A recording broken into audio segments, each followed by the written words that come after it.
Hello, Internet every peoples. I'm Polly, and I'm from SocksMakePeopleSexy.net, and I'm joined by my good pal Boner.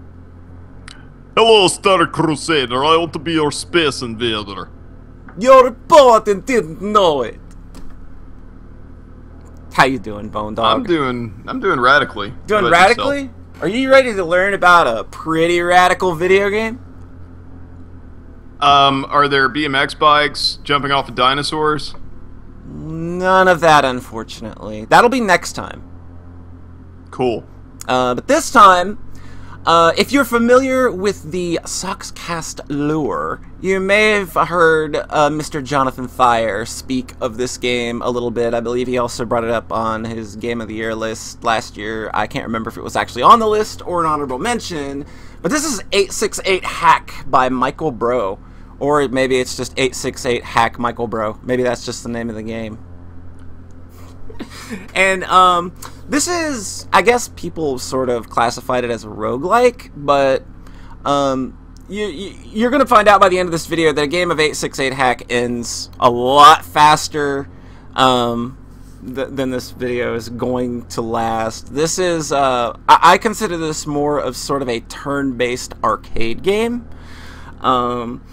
And I guess with that, I guess we should just, you know, jump in and skip. And don't freak out. Okay, I know that this is probably blown your mind already. I don't know where the first person shooter is that we jumped into this hacking minigame from, but I'm already disoriented.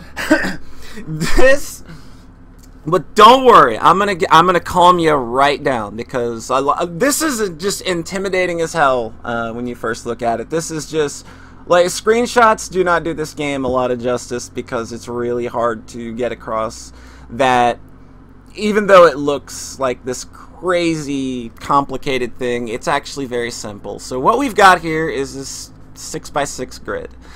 Each 6x6 grid is a sector, and you go through 8 sectors to complete the game. Easy enough, right? You move up, down, and left, right on the grid by using left and right, and when you share the same column or row as an enemy, you just press a direction toward them and you fire your laser at them. So, inhibiting our movement, you will see these larger green squares with lots of really confusing information on them. We've got numbers, we've got words that probably don't make sense, we've got question marks, we've got everything. But don't worry, I'll get you covered. Well, I can already tell that one of these squares is D-bomb, and another one is anti-V, which I'm guessing is for vaginas. So yes. It's a Gamergate square. Exactly! You nailed it. So basically, and we're going to look at these other squares here. They've got little symbols all over them. Like, what the hell is this? Why are there dollar signs and reverse Samus emblems all over the place? These are resources. And you can't collect these by just moving onto the square. You have to perform a data siphon, which you accomplish by pressing the space key. And I should also mention that these larger green squares are solid. They act as obstacles, but you use data siphon to interact with them. A number and number square is points. When you siphon that square, you get 2 points. The orange number at the top left tells you how many enemies will be summoned to the sector once you siphon that square. And moving on, we've got these, the bomb. We'll take D-bomb, for instance. That is a program block. And when you siphon that, you get a program added to your little deck of programs that you can see over here in the right. You see that we have got Reset, which restores avatar happiness, which is your health. You can take 3 hits before you're dead. And we've also got Row. You attack any row twice, which is another super handy little process. So it's like Uno. You hit a draw 4 card, and then everybody's fucked. Essentially, yeah. So I'm going to go ahead and move to the right, and we're going to see our first enemy appear. This is a virus, I believe. And these guys can move twice. They get 2 turns to your 1. So they can move and attack or move and move. But since we're lined up with him, all we've got to do is hit him twice, and he's gone. Oh, that poor ninja from Super Mario Brothers 2. You just fucked him right up from across the screen. Have you no shame? No shame at all. It all's fair in love and war, and when it comes to 868 hack boner. So we're gonna go ahead and commence moving up the grid, and this little thing to our left, that is a data siphon. There are typically only 2 per stage, which means your resources, your score, and the programs that you have access to are pretty limited, since you can only typically siphon up to twice. And as you see, a virus has popped in again. These guys tend to respawn at a rate that sort of depended on the sector number you're on. So we're gonna go ahead and move here, siphon some resources. See, as you can see, our credits and energy went up. Nothing we want to siphon right now in terms of these processes, so we're going to go ahead and siphon some more resources, and we're going to head down here, and to my right, that is the exit tile. I'm not sure if this is actually documented anywhere, but you can actually siphon that to gain a hit point back as well. But as soon as you enter the next sector... Whoa. Yes! Crazy, trippy little computer effects. It's like the Matrix. You also get a hit point back every time you go to a new sector. So, as you'll notice now, we've got 2 enemies getting ready to spawn, and of course, enemies that spawn at the beginning of a sector is equivalent to the sector number you're on, and any enemies that you leave on the battlefield from the previous sector follow you into the next sector. So it kind of, you know, a really good idea to clear out as many of them as you can before moving to the next area. So plan your moves around these disco dayglow cubes, because you just can't walk around sucking up all the things. There you go. And we have another enemy that appeared at the top. It's a halter top. At the top left. It is a halter top. Unlike the other enemies in the game, this enemy takes 3 hits to destroy, but he can only move 1 panel at a time. And then you will see an outline in the 4th row, 2nd column, of there's a little blue outlines around the square. That is an invisible enemy. This enemy is only visible when you both share a column or row. So if I move forward, he pops in, and as you can see, he's like just that O face people make in ASCII all the time. But same procedure, 2 hits and he's gone. To me, it looked like a photo-negative chocolate chip cookie. Now I'm hungry. And 3 hits, he's gone. We're gonna grab this data siphon, kill that dude, grab another. We're getting pretty lucky on our draws here. And this is a new type of enemy. This little guy right here is a glitch. They bypass movement protocol, which means they can move anywhere they want. They only move once, but like other enemies, again, they only take 2 hits to destroy. So I'm going to go up here, siphon some more resources, and I'm also going to siphon this square for push, which is going to pull in 4 more enemies. I like push because it can push enemies backward, as I will demonstrate. So you can't just font over everything and spam it repeatedly like in Transistor. Exactly. And I can demonstrate my row command here. This will attack the same row twice, and you see I've got 2 enemies on the same row as me. Boom. And as you can see, like, it's really all about just planning your movement. This is the entirety of 868 hack. We've gone over pretty much all of the enemy varieties, I believe. So what's the backstory here? Which one of these indescribable objects killed your father and made you go on a quest from town to town to collect the 7 gems of lore to stop the evil? It's gotta be the ninja, dude. It's gotta be. No, he's the mysterious ally who sometimes shows up to fight you for no reason, then he's gonna die at the final boss. So now I've got enemies trying to block me in. As you can see, there is an invisible enemy that is close.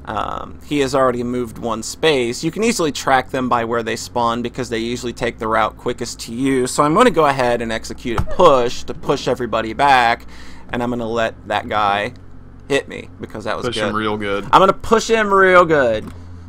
Your dude's less happy now. He is less happy. Got whacked. When you get whacked, you get less happy, but you can restore happiness with either the reset command or by Finding some pot.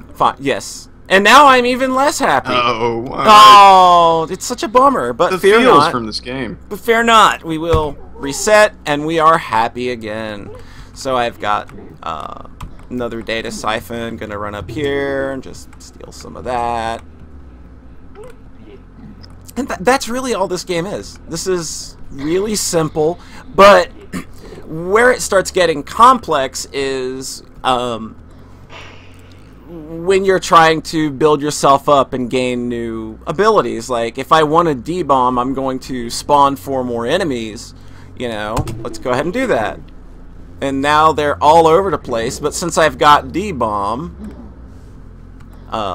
I'm not going to be in so bad a shape because since the D-bomb automatically eliminates D-bombs that are within range, he's gone. So in most situations, would you not want to grab a certain item just due to the consequences it might have? Like, say I wanted that Attic Plus with the 8. Why would I not want to do that? If you don't have enough programs to deal with 8 enemies at once, because you will spawn in 8 enemies. What if I'm a wild man? You're a wild man, then you would siphon that bitch and go for it. Usually you'd want something like a delay, because with the delay command, as enemies are spawning in, you can lock them into that spawn animation for 3 turns, and if you shoot an enemy while they're spawning in, they instantly die no matter what. So it's just like telefragging them. Yeah, it's a lot. It's just a lot of strategy building.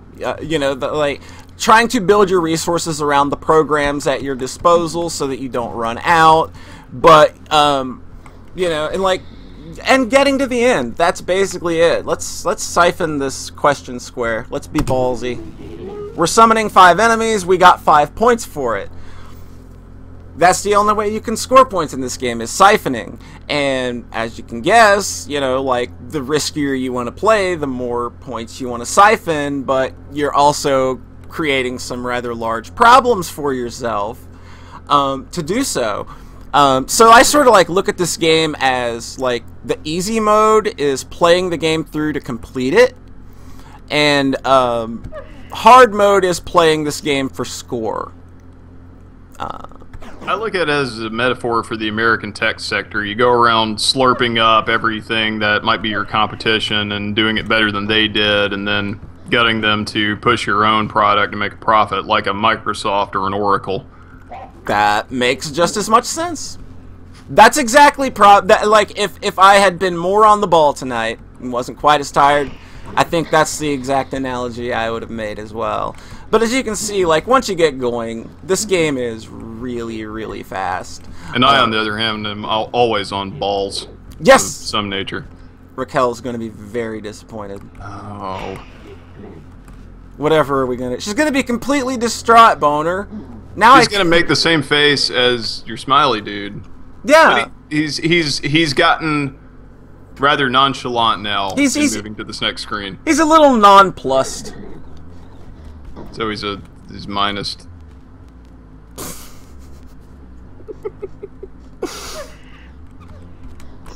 Uh-oh.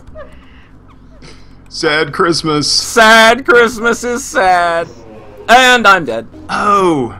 But, I mean, as you can see, like, that's really the very simple gameplay style that this game has. You're in and out, and just, like, a game will last anywhere from 2 to 5 minutes, whether you complete all 8 sectors or you die. Just like my dating life. Oh, poor Boner. But as you complete the game, you unlock access to more programs that can pop up over the course of the game.